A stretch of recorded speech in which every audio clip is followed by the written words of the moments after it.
The story begins in England during the month of April, when spring has fully arrived. After the long, harsh winter, gentle rain showers fall upon the dry soil, soaking the earth down to its roots. These rains give life to plants and flowers, causing them to bloom. Zephyrus, the soft west wind, blows sweetly through fields and forests, filling the air with warmth and freshness. The sun has completed half its journey through the zodiac sign of Aries, and small birds sing joyfully throughout the night, awakened by nature itself. This rebirth of nature awakens something in people as well.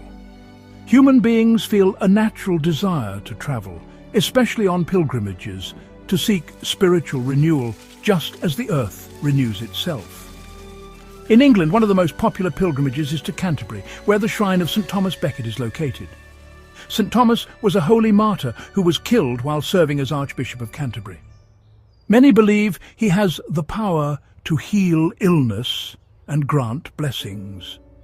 So, when spring comes, people from all social classes, knights, clergy, merchants, workers and common folk, set out on journeys to Canterbury to seek spiritual help and forgiveness.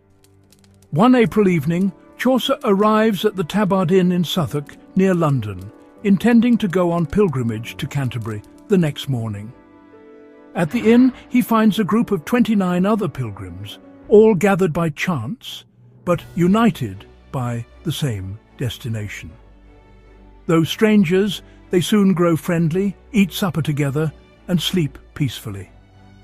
The next morning, Harry Bailey, the cheerful owner of the Tabard Inn, joins the group and proposes a plan. Each pilgrim will tell 2 tales on the way to Canterbury and 2 on the way back. The best storyteller will win a free supper, paid for by the rest. The pilgrims gladly agree and choose the host as judge. To decide who will tell the first tale, they draw lots. This is where the first tale begins. At sunrise, the host reminded us of our contest, and by drawing lots, the knight was chosen to tell the first tale. He began with a story of ancient Greece, where Duke Theseus of Athens returns victorious with Queen Hippolyta and her sister Emily. Their celebration is interrupted by grieving widows, whose husbands were denied burial by cruel King Creon of Thebes.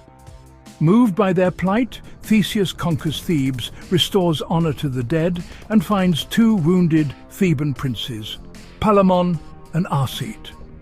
Instead of executing them, he imprisons them in a tower for life. One day, from their window, the cousins see Emily, sister of Queen Hippolyta, in the garden, and both fall hopelessly in love. Their brotherhood, love and friendship turns to secret rivalry and jealousy, each convinced his love is truer. The 2 princes, once brothers in arms, are now prisoners of both stone and passion. Their fate is sealed by love and longing. One May morning, Palamon sees Emily and is love-struck. Arcite soon shares his obsession. Their rivalry deepens, but fate intervenes. One day, by the royal orders, Arcite is released from prison but banished from Athens, while Palamon remains locked away. Arcite, desperate, returns in disguise to serve in Emily's household, whereas one morning Palamon eventually escapes and hides nearby. By chance, the cousins meet in the woods and, consumed by jealousy, agree to duel for Emily's love. As they fight, Duke Theseus, Hippolyta, and Emily discover them. Facing death for breaking the law, the cousins confess all. Moved by love's power, the women plead for mercy. Theseus, inspired by their love story and will to marry Emily, proposes a grand tournament.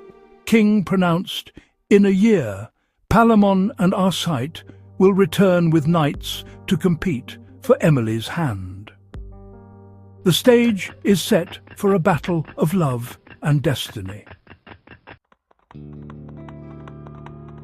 A year later, Palamon and Arcite return with their knights for the grand tournament. Theseus has built a magnificent stadium with temples to Venus, Greek god of love, Mars, Greek god of war, and Diana, goddess of freedom. On the eve of battle, Palamon prays to Venus for love, Arcite to Mars for victory, and Emily to Diana for freedom, but promises to accept her fate. The gods of heaven debate, and Jupiter devises a plan to satisfy all. The tournament is fierce but honourable.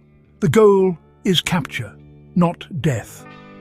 Arcite wins as Mars promised and is declared the victor. He celebrates, looking to Emily, his prize seemingly won. But fate intervenes.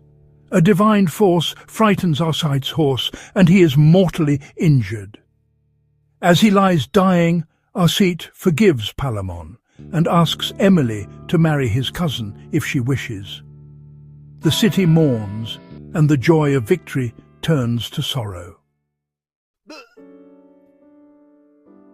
Arcite's death leaves Athens grieving, but time brings healing.